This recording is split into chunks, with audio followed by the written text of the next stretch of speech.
ختم نبوت کا جو عقیدہ ہے وہ ہر مسلمان کے لیے ضروری ہے۔ عبادات میں سے ہم کوئی اگر عبادت کو چھوڑ دیتے ہیں، نماز نہیں پڑھتے، زکوٰۃ نہیں دیتے، روزہ نہیں رکھے، استطاعت کے باوجود ہم حج نہیں کرتے، تو اس بات پر ہم یقین کر سکتے ہیں کہ اللہ رب العالمین ہمیں معاف فرما دیں گے۔ لیکن عقیدہ ختم نبوت جو ہے، نبی مکرم جناب محمد رسول اللہ صلی اللہ علیہ وسلم کو آخری پیغمبر اور رسول ماننا، اگر اس کے اندر کوئی کمی آ جائے یا اس کو ہم نہ مانیں تو ہمارا ایمان مکمل نہیں ہے۔ احادیث بے شمار ہیں، قرآن کریم کی بے شمار آیات نبی صلی اللہ علیہ وسلم کے آخری نبی ہونے پر یہ دلائل موجود ہیں قرآن و حدیث سے۔ ما کان محمد ابا احد من رجالکم ولکن رسول اللہ وخاتم النبیین، معروف آیت کریمہ ہے، لوگوں کی زبان پر عام ہے، علماء کرام سے عام یہ آیات کو سنتے ہیں کہ جناب محمد رسول اللہ صلی اللہ علیہ وسلم آخری پیغمبر ہیں۔ آسان سا سوال ہے، ہم کون ہیں؟ ہم کون ہیں؟ ہم مسلمان ہیں۔ اسلام کیا ہے؟ مسلمان کیوں ہیں؟ نبی مکرم صلی اللہ علیہ وسلم نے فرمایا کہ اسلام 5 چیزوں پر اس کی بنیاد کو رکھا گیا ہے۔ پہلی ابتدائی بنیاد جو ہے کہ شہادت اللہ الہ الا اللہ وان محمد عبدہ ورسولہ، اللہ کی توحید کا اقرار کرنا اور محمد الرسول اللہ صلی اللہ علیہ وسلم کو اللہ کا رسول ماننا اور آخر الزماں پیغمبر ماننا۔ ایمان وہ بھی یہی کہتا ہے کہ نبی مکرم جناب محمد رسول اللہ صلی اللہ علیہ وسلم کو آخری پیغمبر ہے۔ نبی مکرم صلی اللہ علیہ وسلم نے فرمایا انا خاتم النبیین لا نبی بعدی، میں آخری نبی ہوں، میرے بعد کوئی نبی نہیں آئے گا۔ بحیثیت مسلمان ہم اس بات پر یقین رکھتے ہیں، لیکن اس وقت کے اندر 2 فتنے بڑے عروج پر ہیں۔ ان میں ایک قادیانیت کا فتنہ ہے اور دوسرا الحاد کا فتنہ ہے۔ الحاد پر انشاءاللہ پھر کبھی موقع ملا تو بات کروں گا، مختصر تعارف کروا دیتا ہوں کہ الحاد یہ ہے کہ اللہ کیوں ہے، قرآن کیوں ہے، محمد رسول اللہ نبی کیوں ہیں، ہمیں عقلی دلیل چاہیے، ٹھیک ہے۔ اور جو فتنہ قادیانیت ہے وہ مرزا غلام احمد قادیانی کو اپنا نبی مانتے ہیں۔ غلام احمد، اس کے والد کا نام میرے ذہن سے نکل گیا، غلام احمد نور محمد ان کے والد کا نام ہے، اور اس سے آگے سلسلے کا بہت سارے لوگوں کو پتہ نہیں کہ ان کا سلسلہ کیا ہے۔ میں کوشش کروں گا کہ قرآن و حدیث سے جو دلائل ہیں وہ تو علماء کرام سے آپ کئی مرتبہ سن چکے ہیں، چند میں ایسی باتیں آپ کے سامنے رکھوں جو عقلی دلائل کے طور پر ہیں۔ نبی مکرم صلی اللہ علیہ وسلم کا نسب تاریخ تفاسیر کی کتابوں کے اندر مرتب ہے۔ معروف سیرت کی کتاب ہے الرحیق المختوم۔ نبی مکرم جناب محمد رسول اللہ صلی اللہ علیہ وسلم کا نسب آپ سے لے کر حضرت آدم علیہ السلام تک موجود ہے۔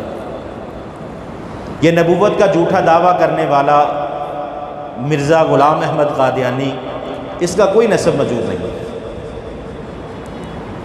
باپ دادا کا پتہ ہے، اس سے آگے کوئی پتہ نہیں، جبکہ نبی مکرم صلی اللہ علیہ وسلم کا حضرت آدم علیہ السلام سے آپ سرکار صلی اللہ علیہ وآلہ وسلم تک نسب موجود ہے۔ ایک تو یہ پہلی بات کہ نسب ہی موجود ہے۔ نبی مکرم صلی اللہ علیہ وسلم نے فرمایا تعلموا انسابکم، اپنی اولادوں کو نسب یاد کروایا کرو تاکہ پتہ چلے کہ تم کن کے بیٹے ہو۔ ہماری اولادوں کو ہمارے نسب کا پتہ ہونا چاہیے۔ دوسرے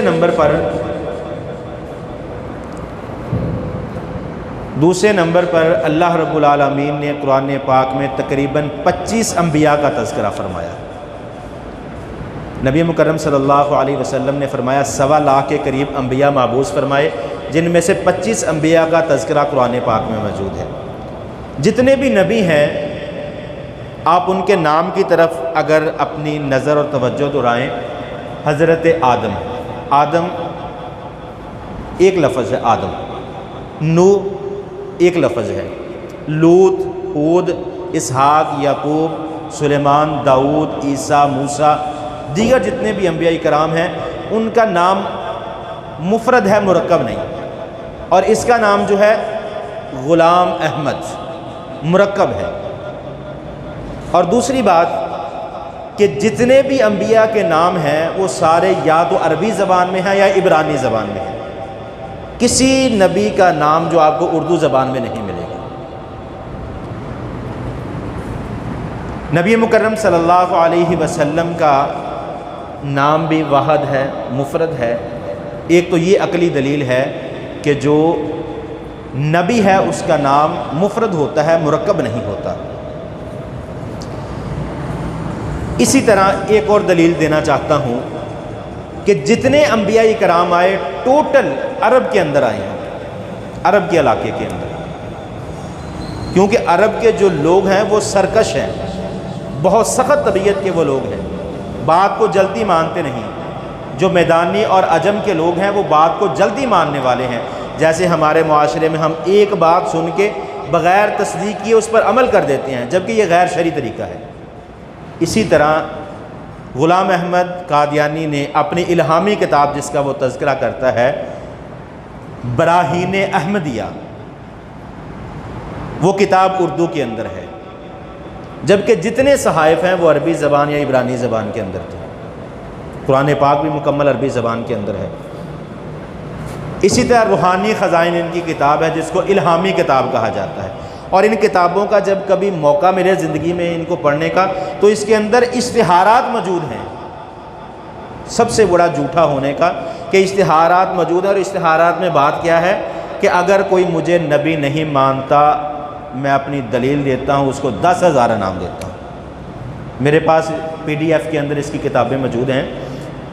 سب سے بڑے جھوٹے ہونے کی عقلی دلیل یہ ہے کہ اگر وہ اللہ کا نبی تھا تو پھر اللہ کو جو الہامی کتاب ہوئی تو اس پہ نقدی انعام رکھنے کی کیا ضرورت تھی؟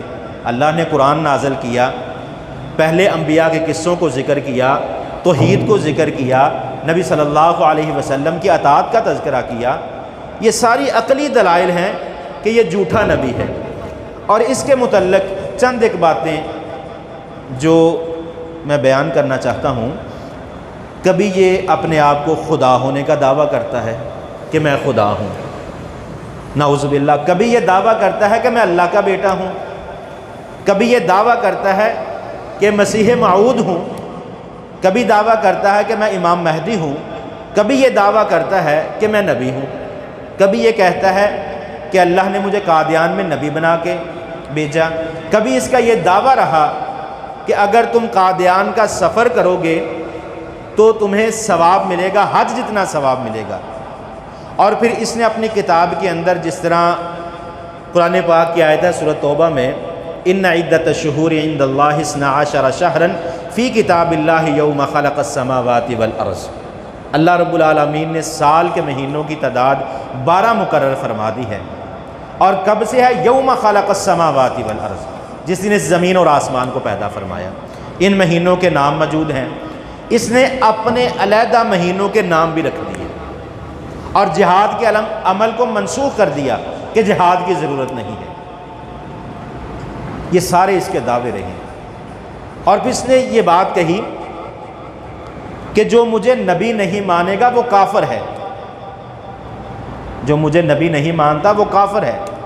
اور اس کو یہ ساری جو چیزیں بتانے والا حکیم نور الدین تھا، جس نے اسے اس بات پر اکسایا کہ تم نبوت کا دعویٰ کر دو، تم نبی ہو، بے شمار اس کو جھوٹا ثابت ہونے کے دلائل موجود ہیں قرآن و احادیث کے اندر۔ ہم اس کو بے شمار باتوں سے جھوٹا کہہ سکتے ہیں۔ اب اس دور کے اندر اصل مسئلہ پتہ کس چیز کا ہے؟ جس چیز کی طرف ہماری توجہ نہیں ہے۔ ہماری اولادیں جو ہیں نا بڑی تیزی سے الہاد اور قادیانی کی طرف راغب ہو رہی ہیں، قادیانیت کی طرف اور الہاد کی طرف راغب ہو رہی ہیں۔ ہمیں پتہ نہیں ہے، پتہ چلے گا آنے والے 2-4 سال بعد جب ہمارا بیٹا ہم سے پوچھے گا کہ مرزا غلام احمد قادیانی کو تم نبی کیوں نہیں مانتے، اس کی شریعت کو کیوں نہیں مانتے، اس وقت ہمیں پتہ چلے گا، لیکن اس وقت ہمارے سر سے پانی گزر چکا ہوگا۔ اس وقت سب سے اہم جو ضرورت ہے، ایک موٹے سے اندازے کے مطابق ہمارے اس فیصل آباد کے اندر روزانہ کی بنیاد سے 5 سے 6 لوگ قادیانی ہو رہے ہیں۔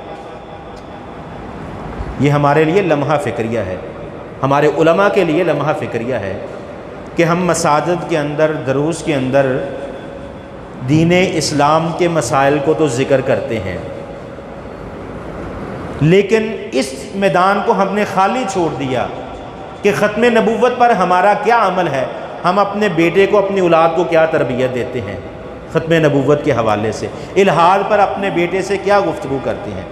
الحاد پہلے ہندو مذہب کے اندر تھا کہ وہ کہتے تھے ہم بتوں کو نہیں مانتے، ہندو ہیں لیکن بتوں کو نہیں مانتے، اب اسلام کے اندر داخل ہوتا جا رہا ہے۔ اسی طرح قادیانیت کا فتنہ اسلام کے اندر داخل ہوتا جا رہا ہے۔ اور آپ کو شاید پتہ ہو کہ کرونا کی مد کے اندر یہ 10-12 دن کا لاک ڈاؤن لگایا گیا ہے نا، اس کی مین وجہ یہ ہے کہ جو ٹرانسپورٹ کو فوراً بند کر دیا گیا۔